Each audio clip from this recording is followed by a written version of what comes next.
femicidio emblemático que fue hace más de 20 años. Aún no se encuentra el cuerpo de Andrea López, fue asesinada por su marido. Un verdadero femicidio cuando todavía no existía esa palabra. La mató su pareja, que era boxeador profesional, y para la familia sigue siendo una historia sin cerrar, porque si bien él fue condenado, el cuerpo nunca lo pudieron encontrar. Vamos al informe y enseguida toda la información. Se cumplieron 20 años del femicidio de Andrea López, un caso emblemático por lo brutal y violento ocurrido en La Pampa cuando todavía no existía esa carátula, ni el movimiento ni una menos.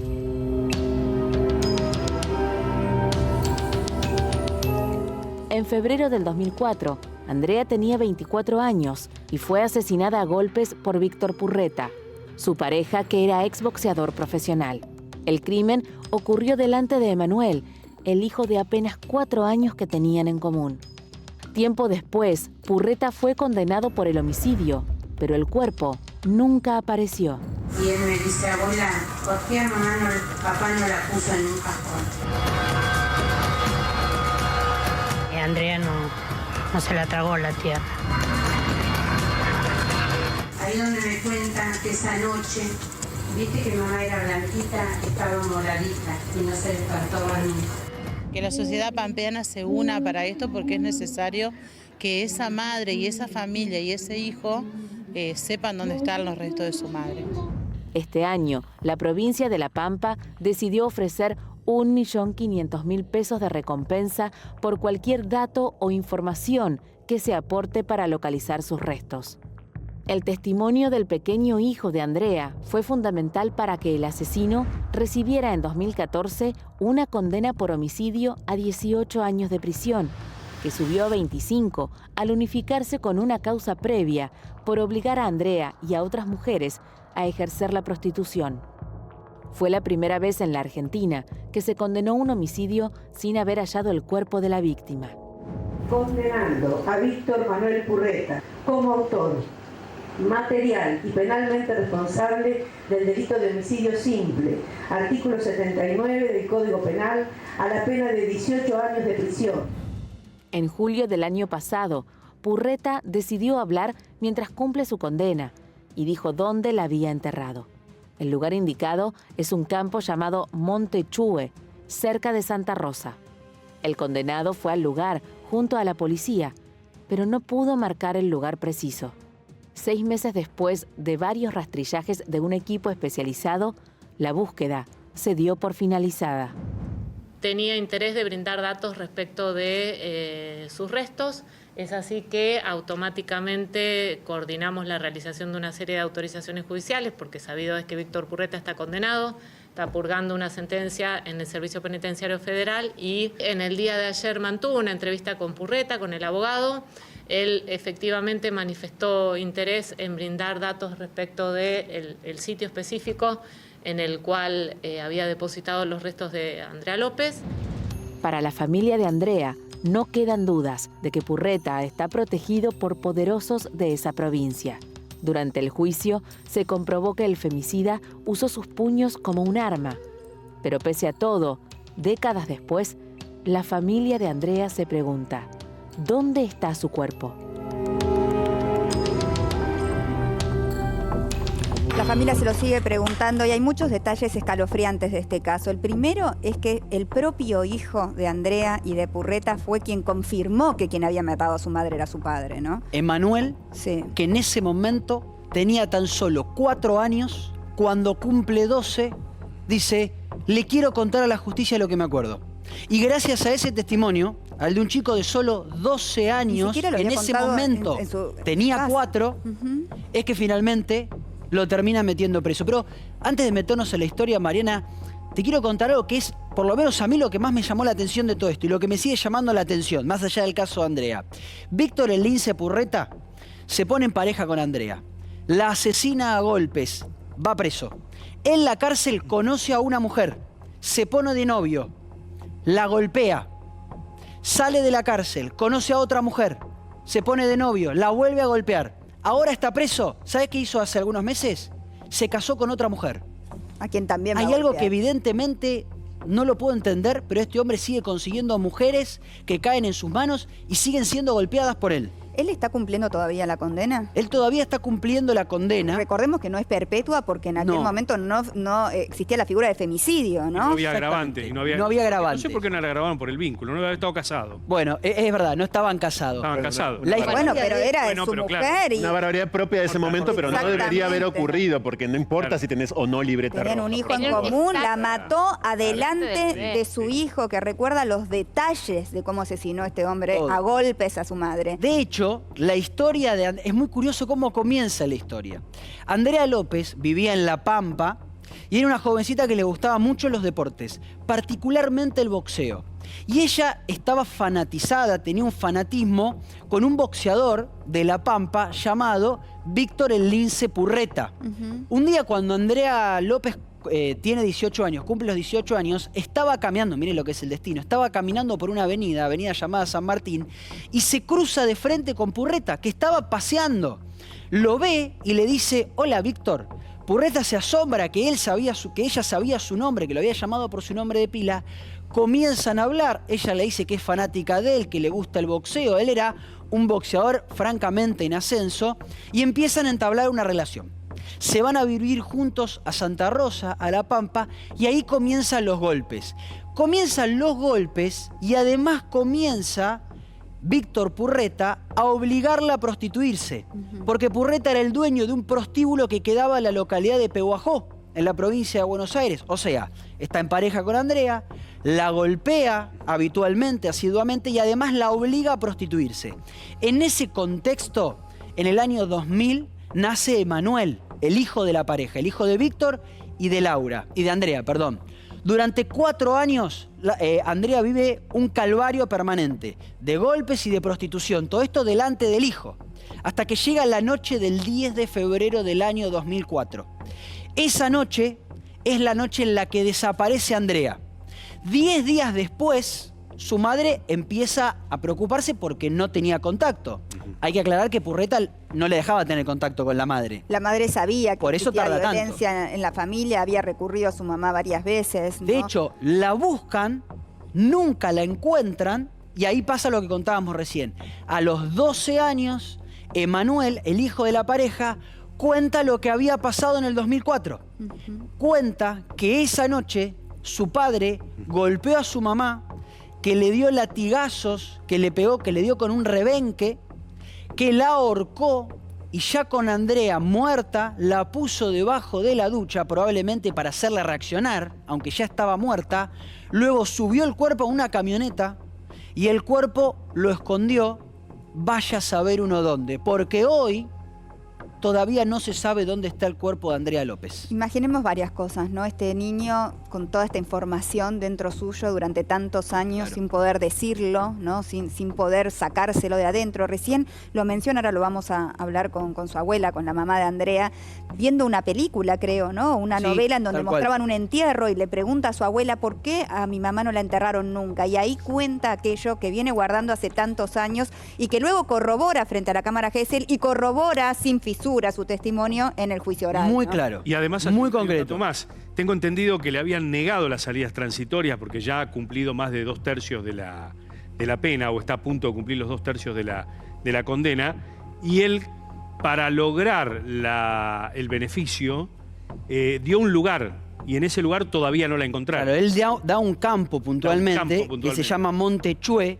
Claro. Y en ese campo lo llevan a él. Sí, con un operativo impresionante. Operativo además. tremendo. De hecho, acá están las imágenes del momento en el cual estaban buscando. Otro acto de crueldad de su parte, Da ¿no? 5 lugares en ese campo y los 5 lugares eran erróneos. Él dice, no, lo que pasa es que cambió la disposición del campo y no me acuerdo, pero en algún lugar de acá está Andrea. De hecho, está enterrada desnuda, con una sábana y con su clavo en el tobillo. ¿Por qué el clavo en el tobillo? Porque algunos días antes del asesinato, este hombre, Purreta, la empuja a Andrea de una camioneta en movimiento y hasta le cierra la puerta y le queda enganchado el pie. Le fractura el pie y le tienen que poner un clavo. Luego de eso, la asesinó a golpes, ni más ni menos. Terrible, realmente terrible. Vamos a hablar con Julia Ferreira, ella es la mamá de Andrea López. Hola, Julia. Te saludo. Hola, Mariana. qué triste recordar todo esto. Me imagino, han pasado muchísimos años, pero Julia, la herida está abierta, ¿no? Porque perder a un hijo primero es algo que nunca se logra superar y también porque nunca encontraron el cuerpo de Andrea y ustedes no han podido despedirla, ¿no? No han podido arrancar el duelo como corresponde. Claro, cerrar un duelo o tener donde llevarle una flor o decir, bueno, acá están los restos de mi hija. Pero a mí me llevó 10 años poder ser querellante y poder contar, o sea, ya lo había contado porque el nieto a los 7 años, él ve un entierro y me cuenta lo que había pasado con su mamá. Contame cómo fue ese momento hasta, o sea, él a los 7 años ve esto y esta escena que decide de alguna manera sacarse de adentro esto que venía guardando durante esos años. Nunca había mencionado lo que había pasado con Andrea, tu nieto, hasta ese día, hasta que ve esa escena del entierro. Sí, Mariana, él venía haciendo dibujo porque yo no es que me lo dieron al nieto, yo tuve que luchar mucho para poder tener mi nieto y poder tener verlo, porque no me lo, como había quedado en custodia de su padre, yo no lo podía ver, no me lo daban. Entonces tuve que concurrir a la justicia y lo veía en la casa de gobierno en un cuartito con una psicóloga y un asistente social como si yo fuera la criminal. Qué horror. Me lo dejaban ver 1 hora, una vez por semana. Y él ahí me dibujaba a mí a su mamá con ala y con cruce, que nunca vieron la psicóloga que estaban ahí, nunca vieron lo que el nene estaba manifestando, lo que había pasado con su mamá. Yo empecé a viajar a Buenos Aires con las agrupaciones de mujeres que me acompañaron en ese momento y me siguen acompañando. Y en una oficina de antiimpunidad de Buenos Aires, ahí me vio un psicólogo que era de las abuelas de Plaza de Mayo, y él me había dibujado un león, una casa, a mí con su mamá en la camioneta y al padre en una camioneta. Entonces el psicólogo me dice, mirá Julia, el león es peligro, algo sucedió en la casa con la madre, que ya estaba el nene manifestando en los dibujos lo que había pasado. Después recién me cuenta, cuando ve la novela, que ve el entierro, ahí me dijo por qué a su mamá no la habían puesto en un cajón. Entonces yo ahí le empecé a decir, ¿por qué, papá, qué pasó? Y ahí fue donde me dijo, papá la golpeó, la mató, la bañó, puso en la cama. Dice, ¿viste vos, abuelita, que me había regalado sábana y acolchado de River? Bueno, eso no lo tengo más. Se ve que en la cama esa la envolvió y con todo eso Ay, Dios mío. Tremendo. Julia, qué terrible. Julia, ¿en qué momento te diste cuenta que Andrea estaba muerta? Porque al principio estaba desaparecida, ¿no? O sea, era como una duda que había pasado con ella. Yo cuando el nieto me empezó a decir esas cosas ahí, pero yo hasta el momento no creía que mi hija... Lo que sí me parecía raro, que si ella se hubiera querido ir por cuenta de ella, nunca hubiera abandonado a su hijo. Claro. Porque el maltrato siempre lo tuvo, las golpizas siempre. ¿Y qué hacía? La tiraba en la ruta, que siguiera trabajando, y ella venía a mi domicilio porque yo nunca le cerré las puertas de mi casa. Nunca acepté lo que estaba haciendo, porque yo siempre le dije que no era cosa que yo ni el padre le habíamos enseñado para que ella hiciera. Pero era tanto el terror que le tenía a esta, no sé si persona, mugre, no sé decirle, que ella volvía, pero ¿qué pasaba? La herramienta de él era ponerle al hijo al teléfono y ella volvía por su hijo. Todo lo que aguantaba es por su hijo. Un psicópata, y después me además. decía, te va a matar a vos, te va a hacer cosas a vos y yo tengo una hija más chica que en ese entonces iba a cumplir 15 años. Entonces eso era el terror de ella. Ella tenía miedo. O sea que existía la posibilidad de que ella se pudiera haber ido por el infierno que estaba viviendo, pero vos sabías que eso no lo hubiera hecho nunca dejando a su hijo ahí en el mismísimo infierno, ¿no? O sea que lo que a vos te termina de confirmar que Andrea estaba muerta es el testimonio de tu nieto.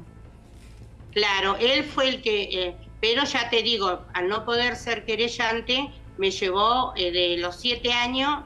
Cuando él tenía 7 años, hasta los 12 años que le hicieron una cámara. Y aparte, Julia...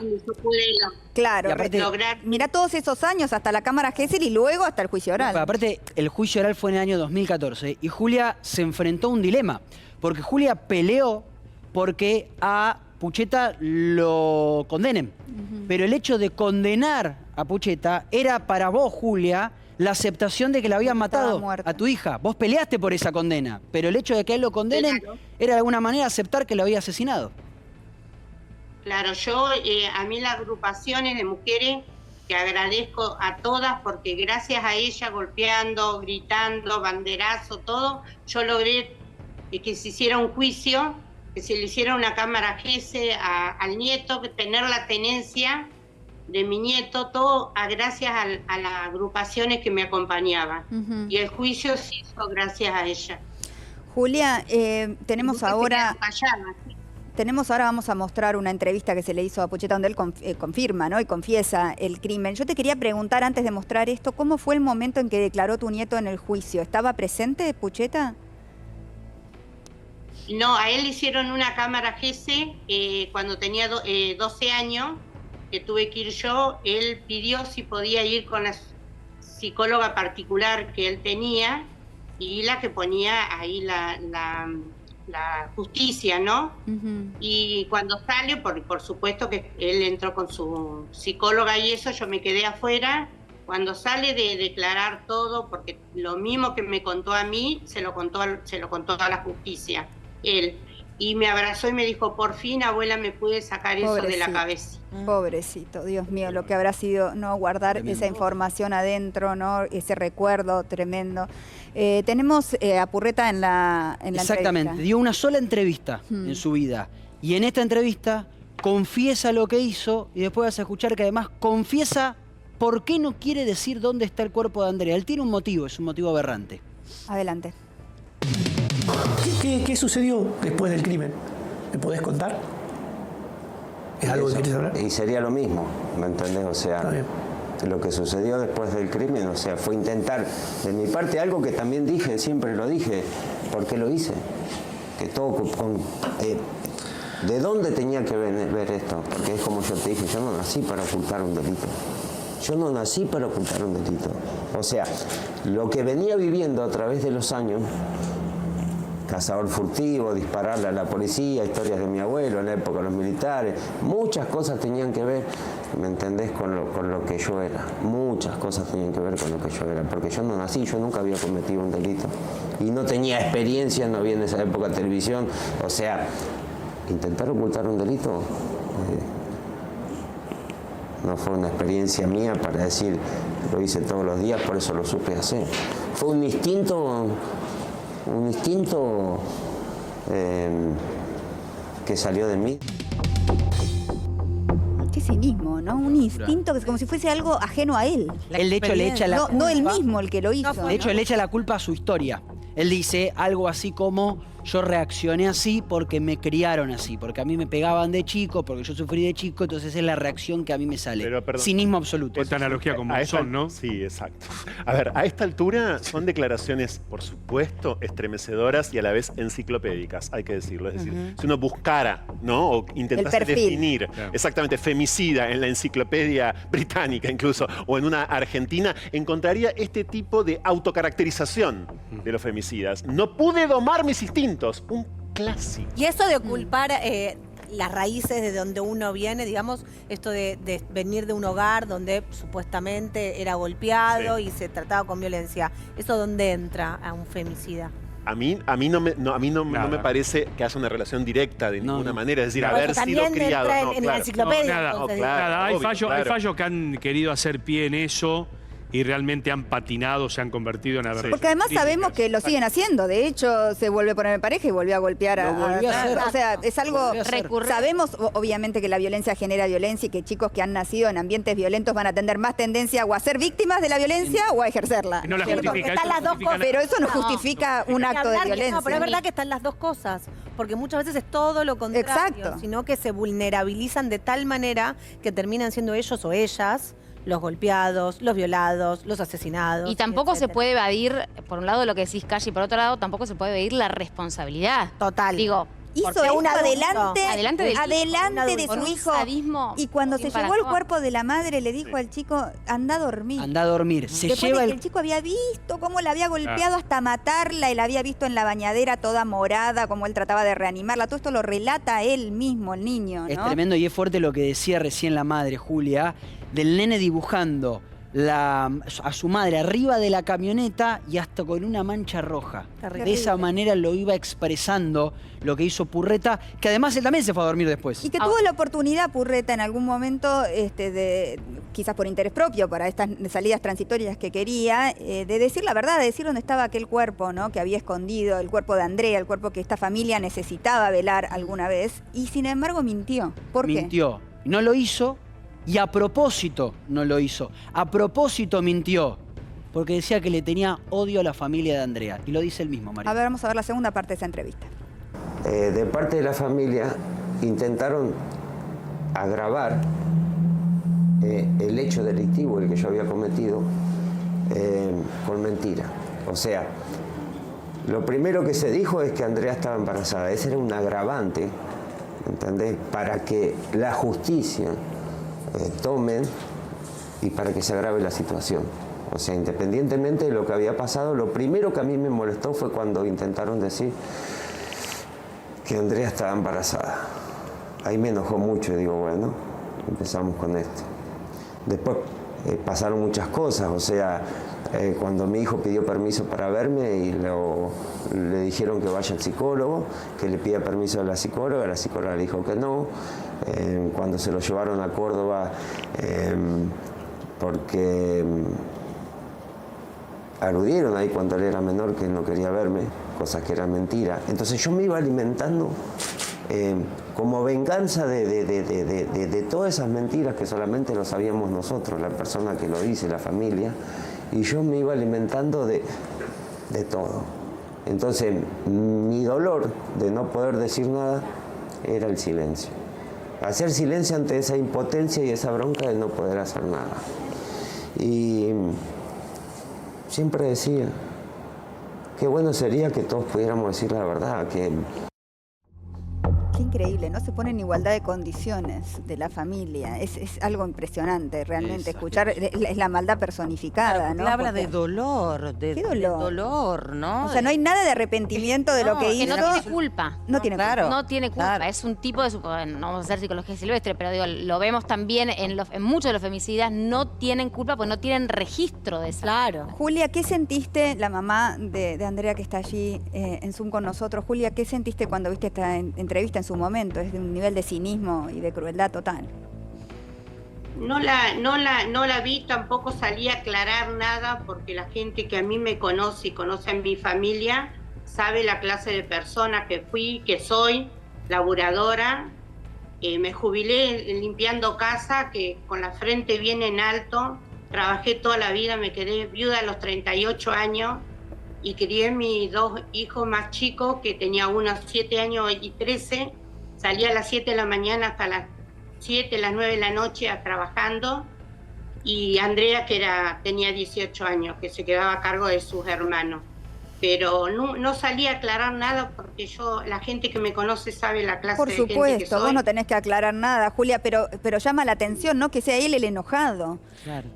Claro, ¿sabés lo que, Mariana, me molestó mucho con el periodismo, que le dieron tanta cámara, haciéndose el pobrecito que está encerrado ahí porque a dar lástima? Eso fue lo que me indignó más, porque hay cosas para hacer que no prestarle tanta atención a esta clase de gente, ¿no? Te entiendo. ¿Y vos creés que él en algún momento va a decir dónde está el cuerpo de Andrea? ¿Tenés esperanza de saber? Es importante para vos, me imagino, saber eso. Sí, eso me gustaría encontrar el cuerpo para cerrar, ya te digo, un duelo, pero ¿sabes qué pasa? Que en esta nota lo único valioso que saqué, que haya dicho que la mató, porque hasta ese momento nunca lo había dijo confesado. que la había... No. Hasta ese momento se sabía por el hijo, claro. Ahora, este hombre va a quedar en libertad en algún momento. Bueno, en el año 2039 se le vence la pena. Y ya sé, van a decir, falta un montón para el 2039. No falta nada. No falta tanto para el 2039. Nada. Y ya está pidiendo la salida transitoria. Se la han denegado porque tiene un mal desempeño en la cárcel. Pero insisto con esto, en el 2039, que no falta tanto... 15 años. Ahí, aunque tenga la peor, pero de las peores conductas, en el 2039 se va a la calle. Por eso, a ver, el otro día que repasábamos una vez más la historia de Nahir Galarza, el asesinato cometido por Nahir Galarza a partir del documental, decíamos, bueno, tiene una pena a prisión perpetua, efectivamente, que es la pena más alta en el sistema penal argentino, por cierto. Aquí tenemos un caso como el de tantos otros femicidas que tienen penas menores. ¿Cómo puede explicar esto el Poder Judicial? No tiene explicación. No tiene explicación. Totalmente. Pero esto es porque no existía la figura del femicidio y no se revisan los casos. Porque no le quisieron dar, pero ahí el vínculo. Pero también tampoco se grababa ahí. Podría haber decisiones políticas, quiero decir todo eso, esto nada más, e institucionales, que vuelvan a estas penas retroactivas, que tengan un efecto. Bueno, pero debería ser una ley. Sobre todo porque es un hombre que puede volver a matar. Primero porque tiene un arma en sí mismo, en sus manos, ¿no? Es boxeador y la mató a golpes a su mujer y sabe cómo golpear, ¿no? Y sabe cómo lastimar. Y además porque ya lo vimos que lo hizo con otras parejas, ¿no? Entonces eso debería ser tomado en cuenta. Es una conducta reiterada. Estuvo 2 años preso, lo dejaron en libertad, se puso en pareja, la golpeó y la obligó a prostituirse. Con otra pareja hizo exactamente lo mismo y ahora en la cárcel se volvió a casar. Yo no quiero jugar a nadie, pero la verdad las mujeres que se casan y vuelven a estar con este tipo, la verdad no lo puedo entender. Julia, ¿qué sentís cuando escuchaste eso, ¿no? Que se volvió a poner en pareja y que luego nuevamente golpeó a estas chicas? ¿Qué te hace sentir, no? Lo que más me molestó a mí también que lo sacaron de la cárcel. Yo creo que todos los que se han casado en la cárcel se casan en la cárcel. Bueno, él tuvo el beneficio de sacarlo y llevarlo a otra provincia que se casara el señor. O sea, no lo casaron. A otra provincia, o sea, de vuelta a un viaje que pagamos todos, ¿no? La hiena, ¿se acuerdan de la hiena cordobesa? Sí, claro. ¿Y en qué provincia se casa él? Sí, en un pueblo de acá de Santa Rosa, en Vitorica. Y Julia, ¿cómo está tu nieto? ¿Cómo está hoy? ¿Cómo lleva este caso? ¿Cuál es la mirada que tiene frente a lo que le pasó a su mamá, frente a la justicia, frente a su papá? Y él está también con deseo de poder encontrar el cuerpo, porque más vale que necesitamos tener en dónde ir a llorar o llevar una flor. Él está trabajando porque él trabaja de peón de albañil. Se gana la plata honradamente, que es lo que siempre le puse en su cabeza, que el dinero se ganaba trabajando. Y trabaja de las 8 de la mañana hasta las 5 de la tarde, corrido. ¿Y pregunta por su padre? ¿En algún momento querría verlo? ¿Querría quizás decirle aquello que tiene guardado, no? Nosotros nunca tenemos diálogo, nunca lo nombramos para nada. Hay que seguir adelante. Yo lo respeto a él como nieto porque uno no puede meterle nada en la cabeza. Nunca le hice que agarrara odio, como yo tampoco tengo odio, porque no tengo odio. Yo soy muy creyente en Dios y Dios es el que va a poner la mano y me está poniendo la mano a mí para yo seguir adelante teniendo fuerza. Yo va a ser 2 años que perdí a mi hijo mayor y sigo en pies y agradezco por todas las mañanas poderme sentar en la cama y levantarme y seguir adelante. Qué duro, Julia, lo que te ha tocado en la vida, qué duro y al mismo tiempo qué enorme responsabilidad y la suerte que tiene de tenerte tu nieto, ¿no? De poder tener a alguien que reemplace ese lugar que tenía su mamá en su vida. Gracias por tu testimonio y te acompañamos en este dolor que es eterno hasta que aparezca el cuerpo de Andrea. Entiendo que hace falta, ¿no? Que este hombre hable, por favor, que hable, ¿no? Por lo menos debería ser una condición para dejarlo libre. Absolutamente. Gracias, Julia. Te mando un abrazo grande. No, gracias a ustedes por esta historia que se dé a conocer, que no quede en la nada. No hay que olvidar. Muchas gracias a ustedes. Muchas gracias.